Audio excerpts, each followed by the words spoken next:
semi-automatic pistol down the waistband of his trousers and holding it up in the usual dissing tone. So it's very clearly David Gaynor's face on that. It just shows really the mentality of these as extremely naive, really, to think that they should have these things as mementos of their bad guy image and think that they can, you know, quite happily get away with that, which is fine, I suppose, showing their mates and larging it until they get caught and then it gets used as evidence against them because it's quite damning as regards character. Associates of Gaynor and the other suspects remain a threat to the Mullingses. Whatever happens to Douglas, Jennifer and the family won't return to live in Meridian Walk. The evidence given by Mrs Mullings and her family is quite crucial, and obviously the police cannot mount an operation outside her house for umpteen weeks, months or however long it takes. So in the interest of the family, it's essential that they do get moved to a location which is secret, because if somebody is convicted of the attempted murder on her husband, people can come back and seek revenge.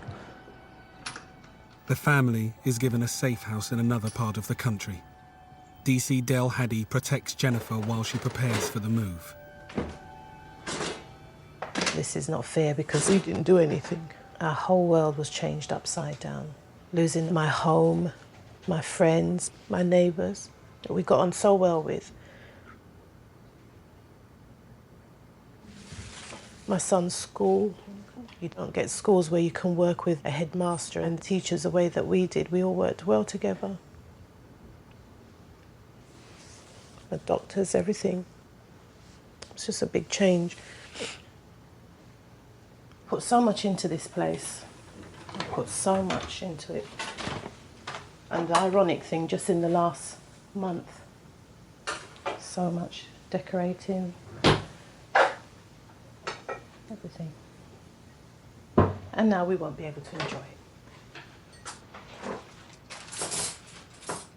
While Jennifer packs, DC Haddy spots a cousin of Merrick Hamilton's. The Trident detective hopes the young man might give evidence against Sykes. I want to prove my cousin's innocence, you get what I'm saying? You probably know more about it than what I do, what went on to get the gunman, because the gunman wasn't part of the argument going up and down here. He was called in, wasn't he, to do the deed. You know who made the phone call. You know whose phone was used. Like, we all know who that is, and like, Hamilton didn't make the phone. Mm-hmm. So which one do you think it was then? I don't know. You just said you did know. Yeah, I know that it ain't Hamilton, you get what I'm saying? Like, well, if it's not Hamilton, then who was it? I don't know, man. I don't want to say, you know, that's incriminating, but... Well, sometimes when you're looking after your family and your friends, sometimes it's time to stand up and say, well, not my cousin, it was somebody else. I don't know now. Now, if somebody was going to sit down and tell us everything from the beginning to an end, it might help people. I mean, you might be the man to do that.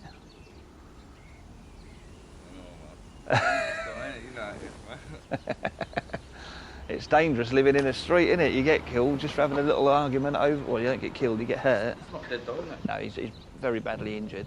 Is he normal now, though? No, he never will be Douglas the way he was, no. 3 months later, and 6 months since the shooting, Jennifer still visits Douglas in hospital. He's improving. Do you catch the bus every day to the hospital then? Yeah, I do the journey every day. Sometimes it can be an hour and a half, depending. On the time of day? Yeah, on the time of day. Douglas can now sit up and speak. Before the trial, DI Paul Gapper goes to see if he remembers the day he was shot. He could be the most important witness of all.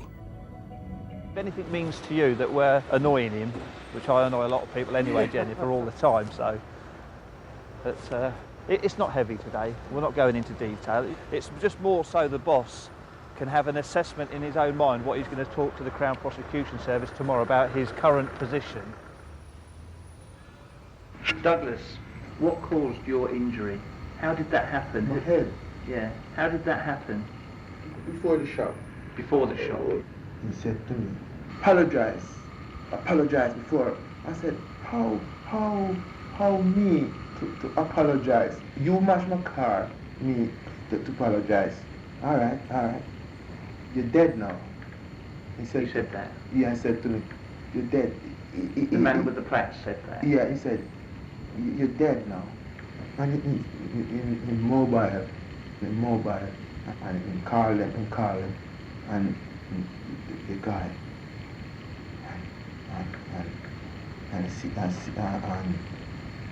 I think that's enough for today. You've done very well. I'm sorry, very but well. It's sometimes it gets to me, and of course it does. It bothers you. I can Yeah. understand that. yeah. I will try to speak when I can. Okay. Do No, it. that's not very good. Thank you, Douglas. We got to a point where he has trouble when you ask him a question. Obviously, with his the damage to his head, he has trouble processing the hearing of it and then thinking about the question and then replying. You can almost feel the frustration of him seeing what he wants to say and not being able to say it. But today's interview was for that purpose, to see how good his memory was, and he is getting better. Initially we thought he was going to die, then we thought he was going to be semi-brain dead but still alive. I never thought I'd see him in the state that he is today, although I can't emphasise enough, he is still a very, very sick man. Does Douglas actually ask you, or when it's all going to get better, has he ever sort of indicated to you that he's thinking ahead at all?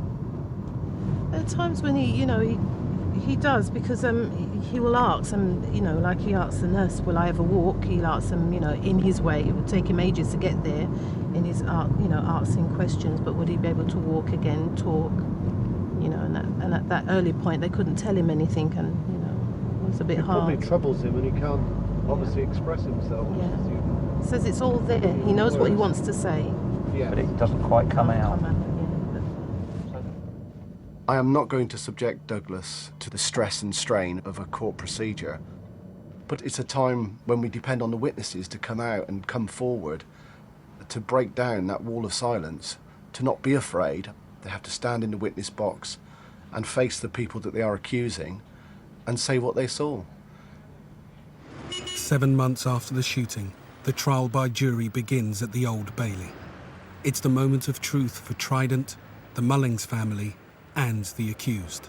Even at this stage, they seem unaware of what deep trouble they're in, and they believe in their invincibility. They're there. When the judge goes out, they start pushing each other and laughing and joking.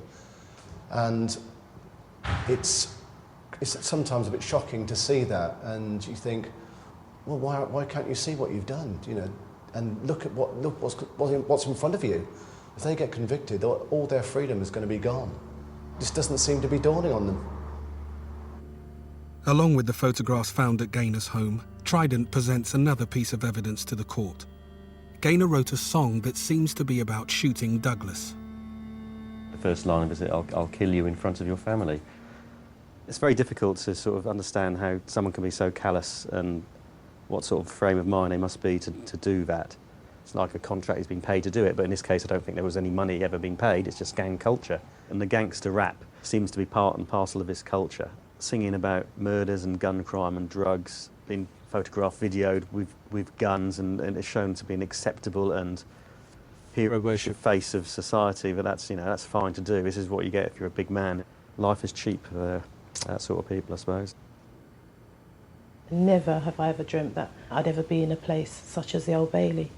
But this is where 5 seconds or a minute of madness had taken me and my family. My son still asking me why. Why, Mummy? Why did this happen? And I just haven't got the answers to give him at this stage. I know it's a long process that we're going to have to go through, but will justice be done? Because at the end of the day, Douglas has got a life sentence anyway. But the only thing I can do is go through the system, trust it at this stage, and see if it works for us, really. And just pray that justice will be done. A week after the start of the trial, it's time for Jennifer to give evidence. Got butterflies? Yeah. The second you start your evidence, your ability to judge time will disappear. If you're in there an hour or 2 hours or 3 hours, it'll go just like that. It really does. All you've got to do is remember the truth. Don't allow them to suggest you saw something different. Completely You know different. you saw something. Yeah.